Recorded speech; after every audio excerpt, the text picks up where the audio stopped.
Welcome back to the Chris Gates Fitness Podcast. I am your host. My name is Chris, and I'm excited to dive into today's episode. I'm excited that you're here for it, and I think we'll all learn a little bit. There's a bunch of questions that I have for today's episode that are, I think, really popular. I think things that are important to know and understand about fitness and nutrition and what you should be doing to properly chase the goals that you have and, make progress and be as efficient in pursuing those goals that you have as you possibly can. So I'm excited to dive in today. It is a Q&A, so I'll run through the 5 questions that we have on the list for today's episode, and they are as follows. First up, I'm 14 and a little overweight. What recommendations do you have for me to lose weight? So recommendations for people who are younger, teenagers that want to lose weight, what would I recommend? After that, what alternatives do you have to the basic foods that I'm supposed to eat, like chicken, rice, veggies, eggs, and protein? What other foods can I eat and incorporate into my diet to keep pursuing the goals that I have?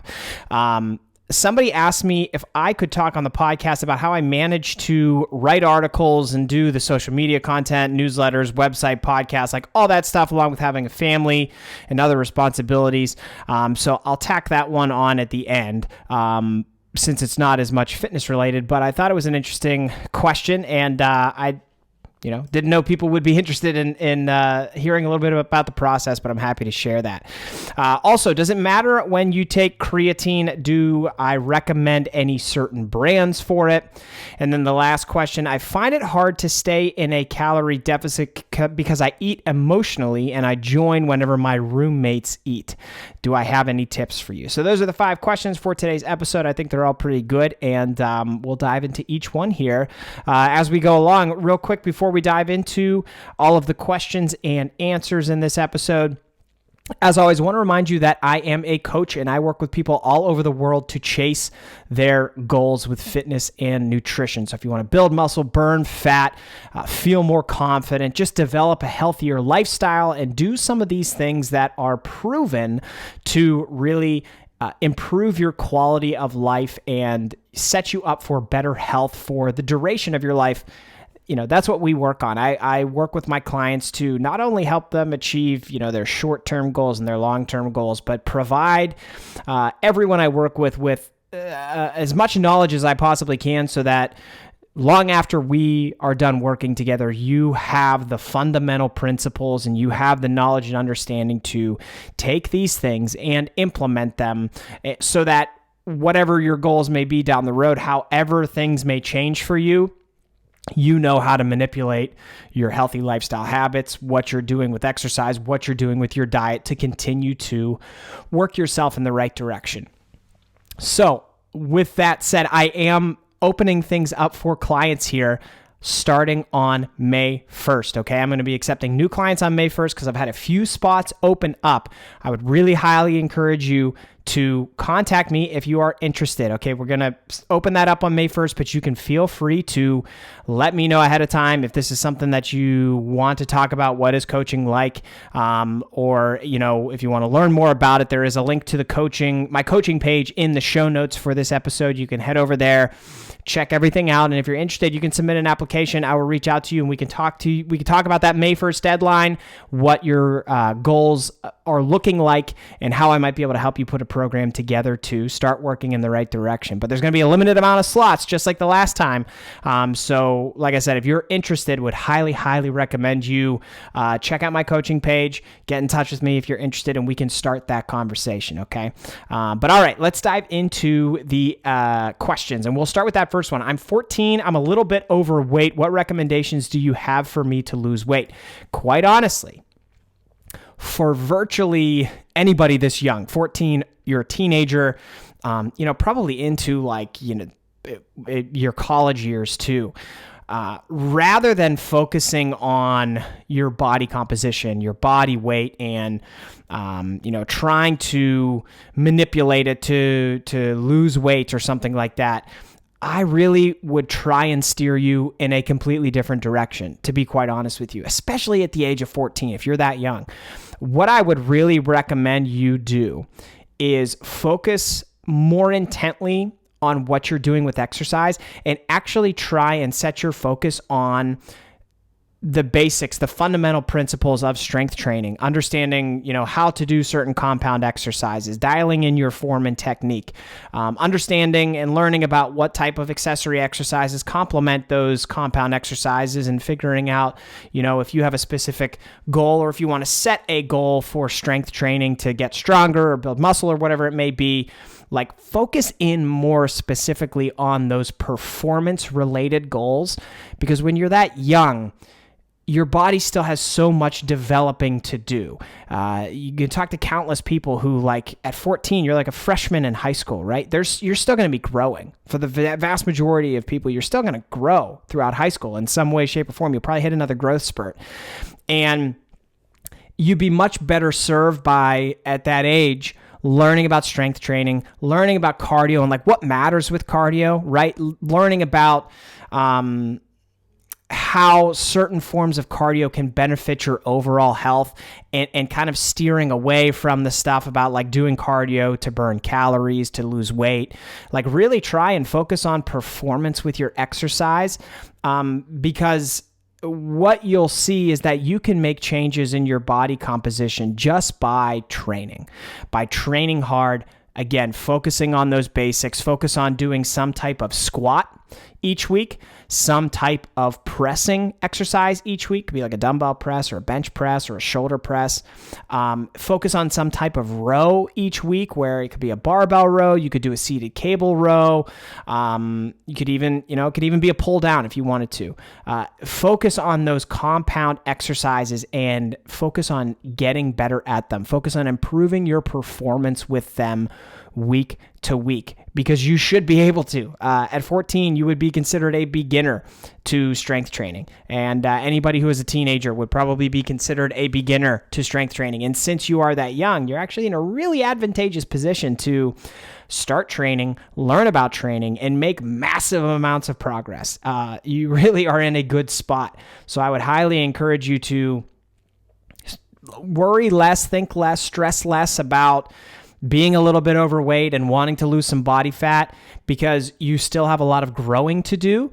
And if you can instead focus on performance with exercise, getting in a good routine, developing some of those healthier habits, you'll see years down the road, you're in a much different place. And I know years down the road right now sounds like forever, but it's really not. And you can learn to love that journey, so that when you get to 18 and you're graduating high school, you may be in a much, much different and better position, and have all of these healthier lifestyle habits, and potentially have like this really super healthy hobby that you can continue to pursue for the rest of your life because you got into strength training.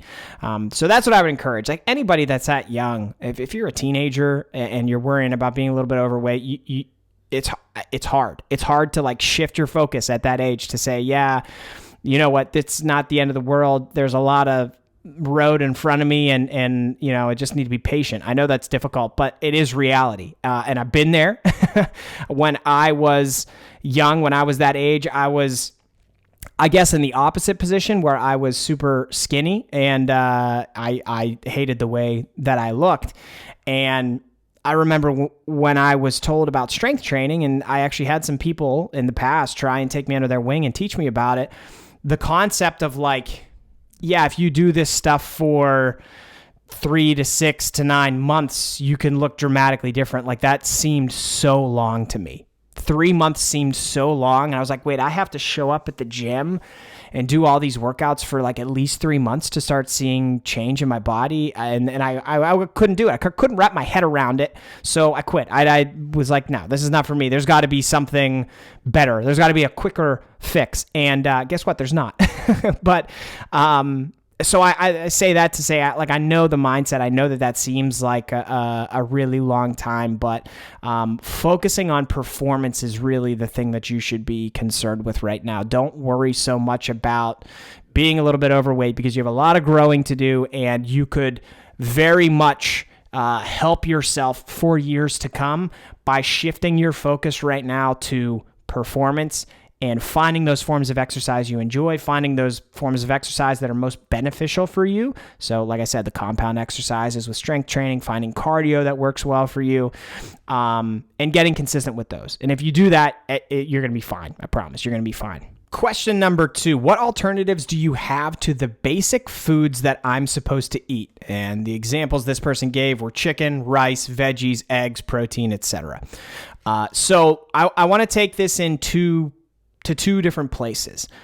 The first place I want to take this is the very beginning of this question where you said the foods I'm supposed to eat. And I want to be very clear here that there are no foods that you're quote unquote supposed to eat.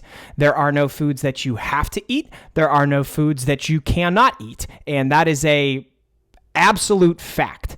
I don't want you to think that there's anything wrong with eating certain foods or that there's anything right with eating certain foods. Obviously, when we look at all of the food that is out there, all the food that's in the grocery store, some of it is much more nutritious than others, right? The produce section is going to be much more nutritious for you than anything you find in the snack aisle, like a box of Oreos or something like that. But it's what I would consider it to be very healthy for you to be able to eat a wide variety of foods, and that includes the box of Oreos. Maybe not the whole box in one sitting, but that includes the box of Oreos and the sweet treats that maybe people would tell you are bad or unhealthy. I think that the healthiest thing anybody can do is have a wide variety of foods and be able to eat all of those types of foods without feeling any type of guilt, without trying to feel like they're doing something wrong or doing something right. You know what I mean? Like, ideally, we have a balance where we can do all that. Now, I know that's like a perfect world and it's kind of a dream scenario. And I don't think that anybody can go into eating just any old food and have a completely neutral stance on it. So I do understand that. And I do understand why you said like foods I'm supposed to eat. But at the end of the day, regardless of what your goal is, if it's weight loss, if it's maintaining your weight, if it's just trying to be healthy or develop more confidence, if you're trying to build muscle or build strength, like whatever the goal is, there are no foods you're supposed to eat. There are foods that are going to help you more. There are foods that are going to be more nutritious than others, and you labeled quite a few of them in your question, right? Chicken, rice, veggies, eggs, protein, etc. What alternatives do you have to the basic foods I'm supposed to eat? And I would say this, like if you're trying to, just in general, build a nutritious plate, if you're trying to build a nutritious plate of food, what would that typically look like? And quite honestly, it typically looks the same. Now, the players, like the things that appear on your plate may be different time to time, but the general gist of it is going to be the same. I always tell people you should start by focusing on a protein source. So you said chicken there. That's a protein source. You could also do steak. You mentioned eggs. You could have eggs on there. You could have any type of fish that you want, ground beef, ground turkey, like some type of protein source is probably going to be the best thing to have to focus your meal around. And then you build around it with like some type of carb source, fruit, veggie, and like there are hundreds of different types of fruits. There are hundreds of different types of vegetables, and there are hundreds of different types of carb sources. So there's endless combinations of things that you can put together to build healthy, nutritious, high-protein meals. But at the end of the day, like the composition of those meals is probably going to look the same. So that's I think something important to understand, that I know there's different styles of food, like you have Italian food, Mexican food, Chinese food. Like there's all different types of food, like styles, genres, whatever you want to call it. And there are different food stuffs, I guess is the word, right? Like types of food for each of those categories. But at the end of the day, that's the composition that we're probably looking for in most cases. And the last thing I'll say is like to actually get to your question, what alternatives do you have? Like there are so many ways, and I talk about this all the time. There are so many ways that you can spice up, and I literally mean spice up, different, or I guess you could spice up the same foods in different ways to make them taste different, but it ends up being the same food at the end of the day. So let's take a few things that you mentioned there, chicken and rice. You can season and sauce chicken about 72 or more different ways to make it taste different. And, there's like teriyaki chicken. There's spices that you can put on to make it like spicy chicken, or like a burrito bowl, taco bowl type of style of chicken. You could do barbecue chicken. Like, there are so many different ways you can cook chicken. You could put chicken in a crock pot or an Instant Pot, pressure cooker, to have it taste differently meal to meal, that really aren't all that hard to do. So a lot of times it could be just like putting chicken in the oven, cooking it, pulling it back out, and then like putting a different sauce on it. It could be that simple.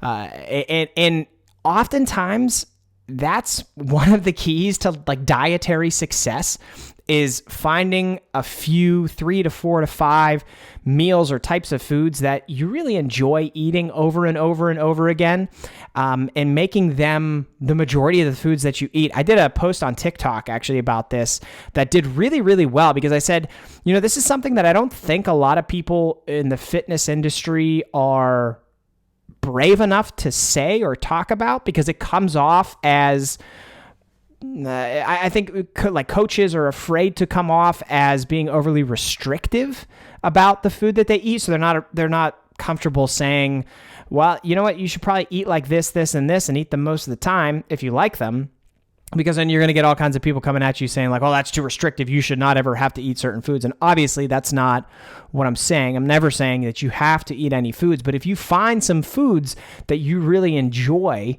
eating and you are okay with eating them most of the time, then you should do that. And that's part of what makes a lot of people so successful. Like, if you talk to people, a lot of coaches out there, a lot of other people that you see, on social media or whatever, or like if they're like power lifters or athletes, you say like, what does your diet look like? A vast majority of them will probably tell you like, yeah, it's kind of boring. Like, I tend to eat a lot of the same stuff, but like I have this thing, I set it up this way and I really love it. That tends to be a common theme amongst people who have like made a lot of progress with this stuff. And so don't feel like that's a bad thing. If you found some foods that you enjoy that fit your goals really well, like go for it. Keep going with those meals. That's going to help you and help you make more progress over time. I've also made a post about I have one meal that I eat all the time, and it is chicken and rice. I add some black beans to it. I add some Mexican cheese blend to it. I have this guacamole salsa that's really good, and I'll toss some hot sauce on it, heat it all up. It's basically a taco bowl, right? It's like a burrito bowl, but it's so good to me that I'll eat it once or twice a day, every day. And the cool thing about it is like it has a nice balance of carbs and fats and protein. It's a high protein meal that it really contributes well to what I want to do with my workout. So I'll eat it before my workout, a couple hours before. It's a great pre-workout meal. And then after my workout, I'll eat it again because it's a great post-workout meal, and I'll add some fruit or veggies to it, and it works great. So there's nothing wrong with having that repetitiveness to your diet. And I know like the core of this is like, what alternatives do you have? There's nothing wrong with finding a few meals that you like and continue to eat them consistently. And then in terms of alternatives, like it's whatever you want it to be. It's whatever you want it to be, as long as you're getting in, the amount of protein that you're supposed to get every day, as long as you're controlling your calories. But when we talk about meal composition, it tends to be a protein source complemented by a carb source, and then you add fruit or vegetable to it. Those are the most nutritious meals you can build. So that's kind of, I don't know. I feel like I didn't really answer the question. I kind of like tiptoed around like actually giving you alternatives, but it's based on what you like. I'm not going to tell you what you like. I don't know enough about you, the listener, to say this is what you should eat. I will never tell you what you should eat, but that's the composition we're searching for. So whatever you can find that you enjoy that fits those that ticks all those boxes, that's what you should be eating, and find alternatives that give you a little bit of variety meal to meal to meal. All right, question number 3. I got this from one of my clients. Does it matter when you take creatine? Do you recommend any certain brands? I get questions about creatine all the time. It's amazing. Like this I think I've had a question about creatine in my last 2 to 3 Q&As. And it's funny because like creatine is not new. Creatine is not new. It's been around for years and years and years. It's the most studied molecule in all of sports science, and it has tons of research backing it, saying yes, it helps with performance and recovery for your workouts. And there's a lot of emerging research about it that also shows like it can help with cognitive function and other health benefits. So it's virtually unanimous that like, yeah, you should probably take creatine. 3 to 5 grams a day. If you want to listen to more about like my recommendations for creatine dosing, you can hit up one of the past Q&As because I know I have information in those episodes. I won't bore you with that again. But does it matter when you take creatine? No, it does not. It really doesn't, as long as you're consistent with it. Creatine is all about saturating the muscle with creatine. So it's about getting consistent dosages of creatine into your system so that your muscles are saturated with creatine. Creatine monohydrate is what I typically recommend virtually everybody. Creatine monohydrate, 3 to 5 grams a day. It does not matter when you take it. What I would recommend is for you, when are you going to most easily remember to take it? And then whenever that is, have it then. For me, I like to have my creatine with my post-workout meal. So I actually get creatine capsules. You can get the creatine powder, or you can get, some companies sell the creatine powder in a capsule. For me, it's just easier to like toss up a few pills in my mouth, chug it with water, and that helps me out. So when I make my post-workout meal, I grab my 5 grams of creatine, and then as I'm eating, I will take the capsules with my food. That helps me digest it better, and it works for me. And I keep the capsules in the kitchen where I make that meal, so it's like all in the same place. I never forget to do it. And it just works. I know some people like to have a protein shake in the morning, and so they'll do the creatine and just put it in that shake, have it with their breakfast, and then they do it every day, and it's easy to remember. Some people like to put it in their post-workout shake. Some people like to put creatine in their pre-workout supplement before they work out. Timing does not matter. Creatine is not going to... There's not like a window where like you have to have it before your workout so that you have a good workout, or like you have to have it right after your workout so that you recover well. It's just about having it consistently. And as long as you can do that, you'll be perfectly fine. In terms of recommending any certain brands, no, I don't. And I get this question all the time. I actually just answered a question on Instagram before I started recording. Somebody asked me, is there a brand of whey protein I recommend? And like with this stuff, no, really, honestly, no. I think if you're buying the right thing in terms of like the supplement X, whatever that supplement is, if you're buying the right thing, it really shouldn't matter too much the brand that you're going with. There are some brands that are more reputable than others, but and this is part of the reason I could work with a supplement brand right now. I get emails a few times a month from different supplement companies asking if I want to, work with them. And like, I just think supplements, there are so many supplement companies out there now, and there are so many different versions of the same thing that like, they're not all from brand to brand to brand. They are so unbelievably similar that it's just like, there's no point. So if you're looking for creatine monohydrate from a brand, I would say focus on getting the creatine monohydrate, and whatever brand you want to get it from, it's probably fine. It shouldn't matter what company you get it from. I don't have a go-to company that I use. I don't have a go-to company that I actually work with. So I don't have a specific recommendation of where to get it, but creatine monohydrate, 3 to 5 grams a day, and you should be all good. Question number 4, I find it hard to stay in a deficit because I eat emotionally and I join whenever my roommates eat. Do you have any tips? This is tough. This is really, really tough because there's like the social aspect of food is very real. And when you're getting together with friends and family, you don't necessarily want to feel like you can't join in on the fun when everybody else is. So I understand how I understand the dynamics here. And it's funny, like I just had Easter brunch. We just wrapped it up. My parents came over. We had an awesome brunch. My mom made a ton of food. It was really, really good. And I had, one of these like epiphanies that I seem to have every time an event or a holiday comes along, where you realize, okay, the reason that I dial things in the majority of the time is in part so that when holidays or events, birthday parties, whatever they may be, come along, when those things come along, they can be stress-free. You don't have to worry about it. And so like today, I'm not going to hit my macros, and I don't really give a shit. I don't really care. Maybe I will. I'm not tracking. Like, I'm not trying to track all the little stuff that my mother cooked. That'd be impossible to do in the first place, and it just doesn't matter. So, for this question, when this happens with roommates, I suppose maybe it's something that is happening more often than every once in a while. I guess the first place I go to is like, if it's a get together with friends that happens once a week or something like that, it doesn't have to be that big of a deal, because if you're dialed in and you're doing the right things right most of the time, then you can have that Saturday with your friends and enjoy some of that food with them. If you're having a couple drinks, have a couple drinks, and it doesn't have to be a big deal because you're dialed in at all the other times. In terms of like,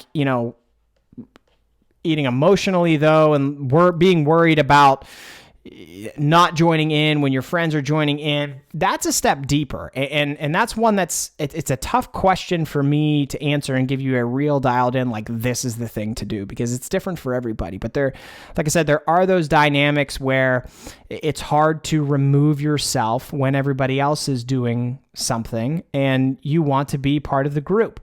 All I can say for this one is it does at some point come back to what's most important to you. And if joining in with your friends is the thing that's most important to you, then that is probably the thing that you should do, right? You need to do what's important to you.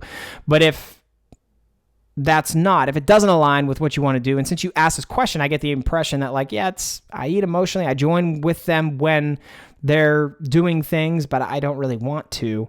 If you don't really want to, then that's something where like, you need to prioritize yourself over the thoughts and feelings and impressions that you think your friends may have, and do good for you. And I think in a lot of those situations when you do, you may get a comment or two or something, but like typically it's not as big of a deal to those people as you may think it is. So it's a hard thing to do, but remember the goal that you have, remember the reasons behind the goal that you have, and try and prioritize yourself in those situations. And it's going to be hard, but as you do it and do it more and more and more and make the right decisions for you, it may get easier and easier. But, in terms of tips for that situation, it's not an easy one. It is 100% not an easy one. It's a hard one for me to give you a direct, specific answer for it. But those are some of the things I think that maybe you can ponder and think about when you're in those situations. And if it really is something, hey, I don't want to do, I'm only doing this because they are, maybe remove yourself from the situation, or maybe stay in the situation and just put your foot down and make the right decision for you and for the goals that you have. All right, question number 5, last one of the episode. I got that question. It says you should talk about how you manage to write articles, do all the social media, newsletters, website, podcasts, along with having a family, other jobs and responsibilities, etc. So, I appreciate the interest into how I put out the content that I do amongst everything else I got going on. And I'd be happy to talk a little bit about it. There's no real magic. This question did come from another coach who's trying to build his business and was just curious about how all this stuff comes together. It took a long time for me to kind of figure out the rhythm of how things need to operate on a daily basis to get things in and make it consistent. And, it's funny because I'm recording this episode right now, and both of my daughters are upstairs taking their naps. And that's why I'm able to be recording this podcast right now. And I can't talk too loud because I don't want to wake them up. But everybody's going to have a different system, a different flow, a different rhythm to the day and to the week that's going to work best to get all the things done that you need to do. For me, it is, writing articles. I have a goal this year of doing one a week. I also am trying to pump out one podcast episode every week. I obviously have, quite a few clients that I'm working with. Some other goals that I have for this year is really taking advantage of social media right now. I don't have the largest platform as compared to a lot of other people in the fitness industry, but I'm building mine. And right now is a very interesting time in social media where a lot of free organic reach is being given out to people. And I know that it's not going to last forever. So I'm trying to take advantage of it as much as I possibly can until it goes away. And then at the end of the, when that happens, I'll hopefully have, built a bigger platform and be happy that I busted my ass in the year 2022 to do it. Because, TikTok is an unbelievable platform for getting exposure. And because of that, Instagram and YouTube and other platforms have changed what they're doing to give away a bunch of free reach and exposure as well. So I'm trying to post at least twice, if not 3, maybe 4 times a day on TikTok, and then that trickles its way over to Instagram and YouTube and everything like that. So like I said, I get the article goals, I have the podcast goals, I have those goals for social media, obviously sending newsletters out once a week. So it's a lot going on, and I do have a family, I have other jobs and stuff like that. So I'll just give you a basic breakdown of what a weekday looks like and then what a weekend looks like for me.